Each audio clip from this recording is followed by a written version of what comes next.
Good afternoon. Today we're going to be talking about the Methodist movement, which started in Europe and made its way to the Americas. The Methodist movement was started by a collection of men, most notable John Wesley and his brother Charles.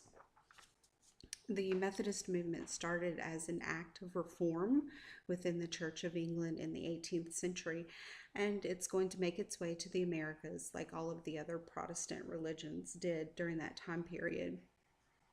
John Wesley taught that there were four key components to the Methodist faith, and those fundamental pieces were: number one, that a person is free not only to reject salvation, but to also accept it by free will.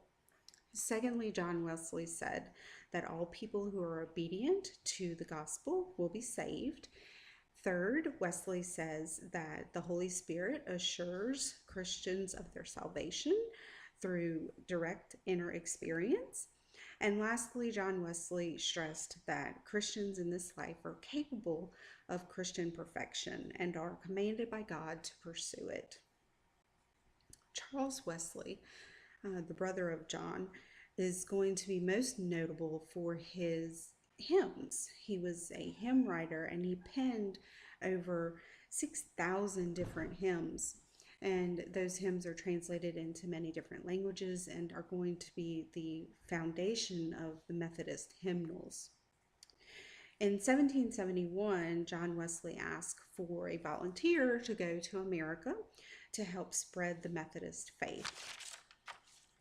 Francis Asbury was the person who responded most eagerly, and this is Asbury here.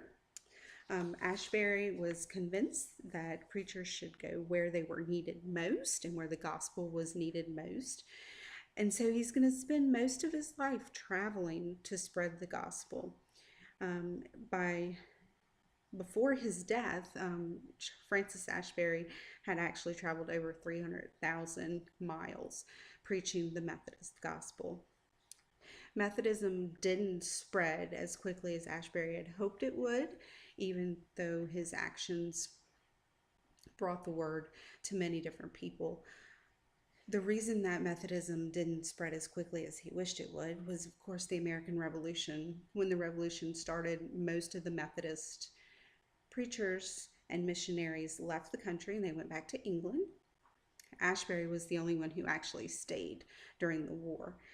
After the war was over, Asbury took the Methodist message to the Western frontier, and he continued to emphasize Wesley's four fundamental Methodist beliefs. It would be Methodist piety that would transform the Christian landscape of early America. Today, with nearly 12 million members and 42,000 congregations worldwide, the United Methodist Church is the largest American mainline denomination. The Methodist Church, formed in 1968 with the merger of the Evangelical United Brethren Church and the Methodist Church. The size of the Methodist following is a testament to Wesley's belief that social holiness was a must in the Methodist faith, and he believed that people could only grow as Christians in a community surrounded by people who shared similar beliefs and similar faiths.